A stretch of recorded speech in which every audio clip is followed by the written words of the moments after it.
A Soldier's Shoes by Alexander Maclaren. Your feet shod with the preparation of the gospel of peace. Ephesians 6, verse 15. Paul drew the first draft of this picture of the Christian armor in his first letter.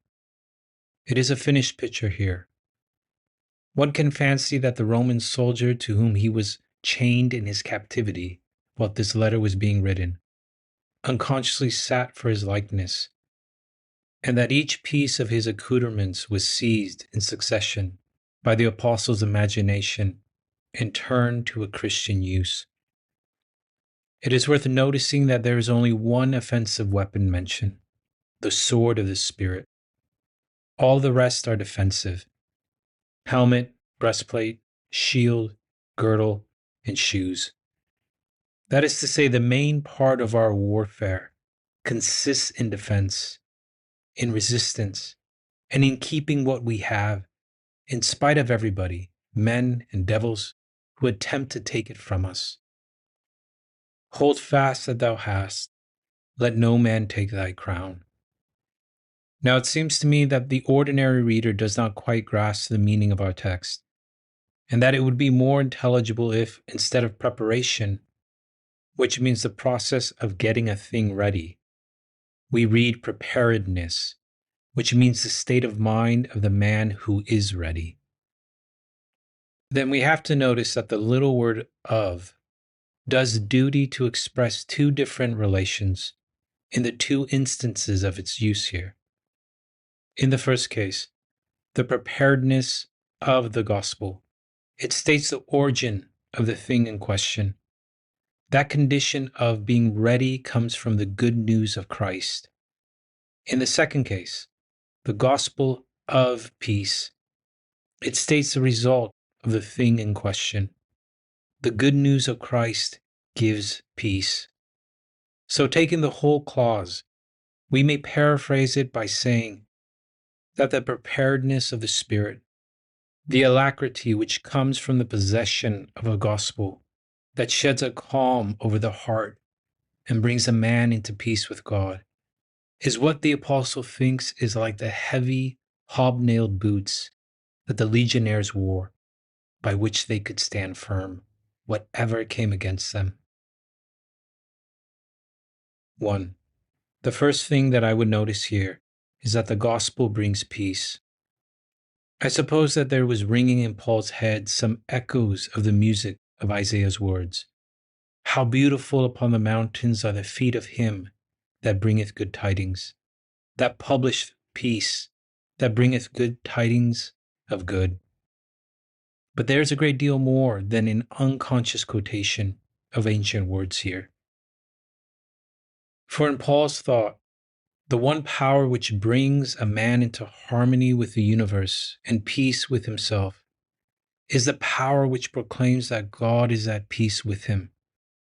And Jesus Christ is our peace, because he has swept away the root and bitter fountain of all the disquiet of men's hearts, and all their chafing at providences, the consciousness that there is discord between themselves and God. The gospel brings peace in the deepest sense of that word, and primarily peace with God, from out of which all other kinds of tranquility and heart repose do come, and they come from nothing besides. But what strikes me most here is not so much the allusion to the blessed truth that was believed and experienced by these Ephesian Christians, that the gospel brought peace, and was the only thing that did, as the singular emergence of that idea that the gospel was a peace-bringing power in the midst of this picture of fighting. Yes, it brings both. It brings us peace first, and then it says to us, now having got peace in your heart, because peace with God, go out and fight to keep it. For if we are warring with the devil, we are at peace with God. And if we are at peace with the devil, we are warring with God. So the two states of peace and war go together. There is no real peace which has not conflict in it. And the gospel is the gospel of peace, precisely because it enlists us in Christ's army and sends us out to fight Christ's battles. So then, dear brother, the only way to realize and preserve the peace of God which passes understanding is to fling ourselves manfully into the fight to which all Christ's soldiers are pledged and bound. The two conditions, though they seem to be opposite, will unite. For this is the paradox of the Christian life, that in all regions it makes compatible, apparently incompatible, and contradictory emotions. As sorrowful, and Paul might have said therefore, instead of yet, as sorrowful, yet always rejoicing, as having nothing, yet therefore possessing all things, as in the thick of the fight, and yet kept in perfect peace, because the soul is stayed on God. The peace that comes from friendship with Him, the peace that fills our heart tranquil, because satisfied, the peace that soothes a conscience emptied of all poison and robbed of all its sting, the peace that abides because on all the horizon in front of us nothing can be seen that we need to be afraid of. That peace is the peace which the gospel brings, and it is realized in warfare and is consistent with it.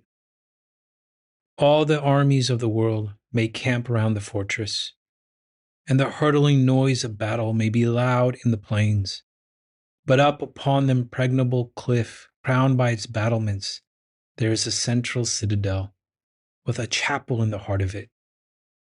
And to the worshippers there, none of the noise ever penetrates. The gospel which laps us in peace and puts it in our hearts makes us soldiers. 2. Further, this gospel of peace will prepare us for the march. A wise general looks after his soldiers' boots. If they give out, nothing else is of much use. The roads are very rough and very long, and there need to be strong soles and well-sewed uppers, and they will be none the worse for a bit of iron on the heels and the toes, in order that they may not wear out in the midst of the campaign.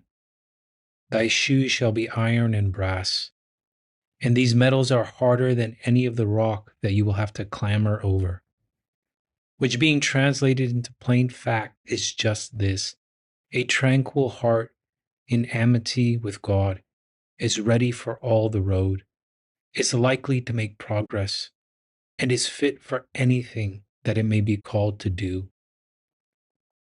A calm heart makes a light foot, and he who is living at peace with God, and with all disturbance within hush to rest, will for one thing be able to see what his duty is. He will see his way as far as is needful for the moment. That is more than a good many of us can do when our eyes get confused because our hearts are beating so loudly and fast, and our own wishes come in to hide from us God's will. But if we are weaned from ourselves, as we shall be if we are living in possession of the peace of God, which passes understanding, the atmosphere will be transparent, as it is on some of the calm last days of autumn, and we shall see far ahead and know where we ought to go. The quiet heart will be able to fling its whole strength into its work, and that is what troubled hearts never can do, for half their energy is taken up in steadying or quieting themselves, or is dissipated in going after 100 other things. But when we are wholly engaged in quiet fellowship with Jesus Christ, we have the whole of our energies at our command and can fling ourselves wholly into our work for Him. The steam engine is said to be a very imperfect machine, which wastes more power than it utilizes. That is true of a great many Christian people. They have the power, but they are so far away from that deep sense of tranquility with God, of which my text speaks, that they waste much of the power that they have. And if we are to have for our motto, always ready, as an old Scottish family has. The only way to secure that is by having our feet shod with the preparedness that comes from the gospel that brings us peace. Brethren, duty that is done reluctantly, with hesitation, is not done. We must fling ourselves into the work gladly and be always ready for all thy perfect will. There was an English commander who died some years ago, who was sent for to the horse guards one day and asked, "How long will it take for you to be ready to go to Sind?" "Half an hour," said he, and in 3/4 he was in the train, on his road to reconquer a kingdom. That is how we ought to be, but we never shall be unless we live habitually in tranquil communion with God, and in the full faith that we are at peace with Him through the blood of His Son. A quiet heart makes us ready for duty. 3. Again, the gospel of peace prepares us for combat. In ancient warfare, battles were lost or won, very largely according to the weight of the masses of men that were hurled against each other. And the heavier men, with a firmer footing, were likely to be the victors. Our modern scientific way of fighting is different from that. But in the old time, the one thing needful was that a man should stand firm and resist the shock of the enemy as they rushed upon him. Unless our footing is good, we shall be tumbled over by the onset of some unexpected antagonist. And for good footing, there are 2 things necessary. One is a good solid piece of ground to stand on, that is not slippery nor muddy. And the other is a good strong pair of soldier's boots that will take hold on the ground and help the wearer to steady himself. Christ has set our feet on the rock, and so the first requisite is secured. If we, for our part, will keep near to that gospel which brings peace into our hearts, the peace that it brings will make us able to stand and bear unmoved any force that may be hurled against us. If we are to be steadfast, unmovable, we can only be so when our feet are shod with the preparedness of the gospel of peace. The most of your temptations, most of the things that would pluck you away from Jesus Christ and upset you in your standing, will come down upon you unexpectedly. Nothing happens in this world except the unexpected, and it is the sudden assaults that we were not looking for that work most disastrously against us. A man may be aware of some special weakness in his character and have given himself carefully and patiently to try to fortify himself against it. And lo, all at once a temptation springs up from the opposite side. The enemy was lying in hiding there, and while his face was turned to fight with one foe, a foe that he knew nothing about came storming behind him. There's only one way to stand, and that is not merely by cultivating careful watchfulness against our own weaknesses, but by keeping fast hold of Jesus Christ, manifested to us in His gospel. Then the peace that comes from that communion will itself guard us. You remember what Paul says in one of his other letters, where he has the same beautiful blending together of the 2 ideas of peace and warfare. The peace of God, which passeth all understanding, shall garrison your hearts and minds in Christ Jesus. It will be, as it were, an armed force within your heart, which will repel all antagonism and will enable you to abide in that Christ, through whom and in whom alone all peace comes. So, because we are thus liable to be overwhelmed by a sudden rush of unexpected temptation and surprised into a sin before we know where we are, let us keep fast hold by that gospel which brings peace, which will give us steadfastness However, suddenly the masked battery may begin to play upon us, and the foe may steal out of his ambush and make a rush against our unprotectedness. That is the only way, as I think, by which we can walk scatheless through the world. Now, dear brethren, remember that this text is part of a commandment. We are to put on the shoes. How is that to be done? By a very simple way. A way which I'm afraid a great many Christian people do not practice with anything like the constancy that they ought. For it is the gospel that brings the peace. And if peace brings the preparedness, then the way to get the preparedness is by soaking our minds and hearts in the gospel of Jesus Christ. You hear a good deal nowadays about deepening the spiritual life, and people hold conventions for the purpose. All right, I've not a word to say against that. But conventions or no conventions, there is only one thing that deepens the spiritual life, and that is keeping near the Christ, from whom all the fullness of the spiritual life flows.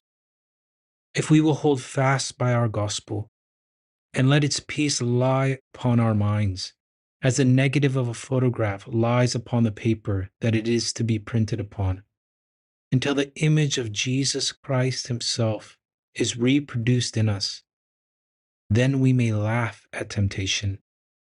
For there will be no temptation when the heart is full of him, and there will be no sense of surrendering anything that we wish to keep when the superior sweetness of his grace fills our souls. It is empty vessels into which poison can be poured. If the vessel is full, there will be no room for it. Get your hearts and minds filled with the wine of the kingdom, and the devil's venom of temptation will have no space to get in. It is well to resist temptation. It is better to be lifted above it, so that it ceases to tempt. And the one way to secure that is to live near Jesus Christ, and let the gospel of his grace take up more of our thoughts and more of our affections than it has done in the past. Then we shall realize the fulfillment of the promise. He will not suffer thy foot to be moved.